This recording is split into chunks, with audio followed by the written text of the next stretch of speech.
Today we are starting our new unit, the eyeball. Eyeball unit is very important for the FCPS Part 1 ophthalmology. First of all, we will see the different definitions and the terminologies related to eyeball. Fascial sheath, also known as fascia bulbi or the tenon capsule. This is the membrane that envelops the eyeball and separates it from the orbit, so it forms a socket of the eyeball. I will show you in the diagram.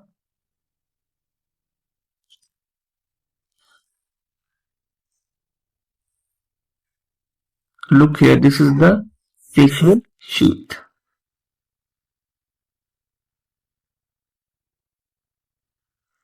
Fascial sheath. This structure here shown, this is the fascial sheath. This whole structure here, this is the fascial sheath. Similarly here also shown the fascial sheath. It separates the eyeball. This is the eyeball. This is eyeball. It separates the eyeball from the orbital cavity. This is the orbital cavity made up of the orbital bones. Okay.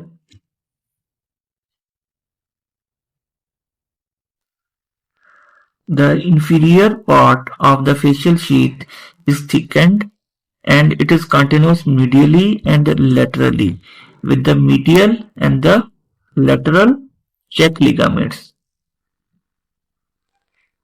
This hammock-like arrangement of the fascial sheath, known as the suspensory ligament of the lockwood. So, suspensory ligament of the lockwood is the continuation of the fascial sheath of the eyeball.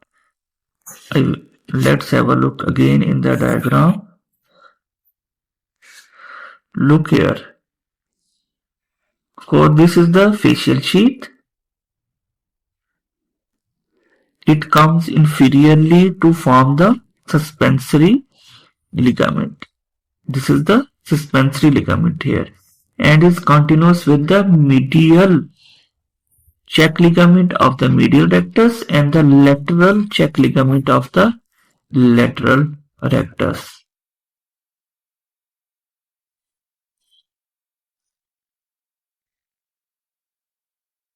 The close relationship between the suspensory ligament and the inferior oblique and the inferior rectus muscles makes the operation of these muscles to be very difficult.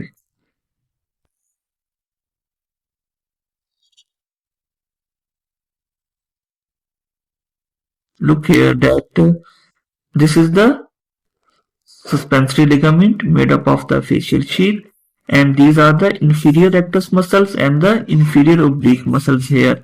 So inferiorly these muscles are related to the suspensory ligament, so their relation with the suspensory ligament make the surgery of these muscles a difficult one. What is the function of the sheath? Because it is the covering which encloses the eyeball, so it positions the eyeball and gives support to the eyeball. It permits the action of the extrinsic muscles to produce the movements of the eyeball. We have seen the relation of the muscles with the fascial sheath. Next we will discuss different dimensions, different segments and the poles of the eyeball.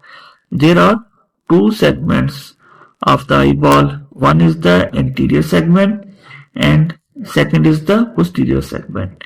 Anterior segment is the smaller one and posterior is the larger one.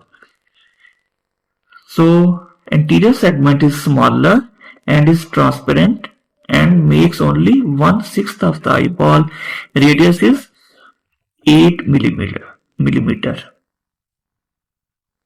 To clear it, let's have a look in the diagram. Anterior segment is the structure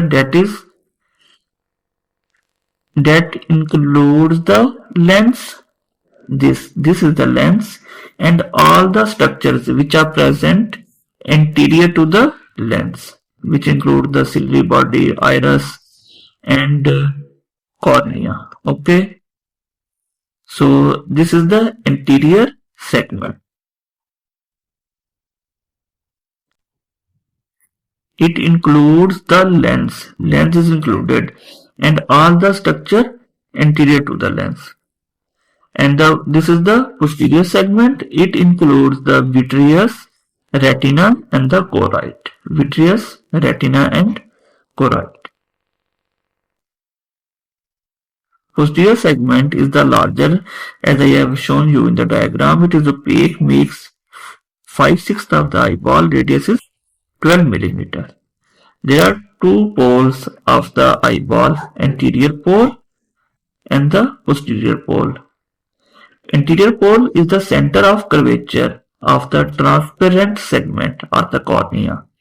Posterior pole is the center of curvature of the posterior pole of the eyeball, and it is slightly located temporal to the optic nerve. Let's have a look in the diagram.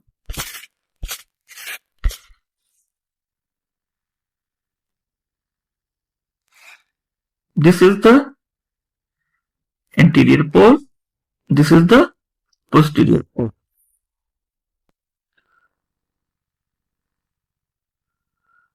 Anterior pole is the center of curvature of the transparent part of the eyeball, which is known as the cornea. Transparent part, which is known as the cornea. Posterior pole is the center of curvature of the posterior curvature of the eyeball, center of curvature of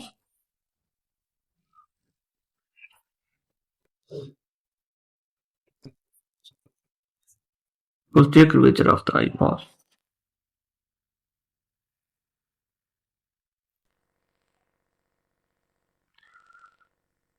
The equator lies midway between these two poles. This is the equator. Look here. This is the anterior pole. This is the posterior pole. Here is the equator. This is the equator. This hole is the equator. It lies midway between these two poles. Now there are different axes of the eyeball. First of all is the geometric axis, or the also known as the optic axis. This is the line connecting these two poles. What are the poles? Anterior pole, posterior pole.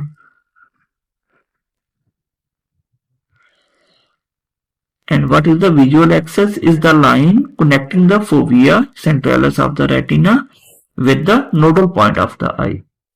Let's clear these in the diagram. Let's have a look here. Optic axis. This is the optic axis. Look here, this is the optic axis. It is present. It is the line connecting the anterior and the posterior pole. Okay. And the second one is the visual axis here. This is the visual axis. This is corresponding to the fovea. Look here, this is the fovea, and it is located temporal to the optic nerve. Look here, temporal to the optic nerve.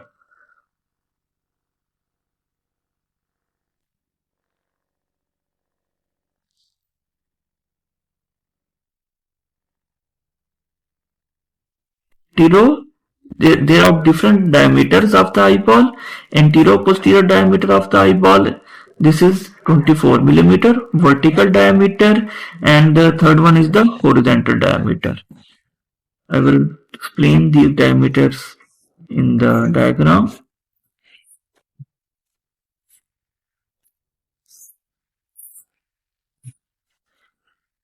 Look here in this diagram. This is the 24 millimeter. This is the antero-posterior diameter. Okay. And this is the vertical diameter. This one. Vertical diameter from top to bottom. Okay. And look here that this is the horizontal diameter from nasal to the temporal part. This is the horizontal diameter, 23.5 millimeter. And always remember that horizontal diameter is always greater than the vertical diameter. This is a very important MCQ point.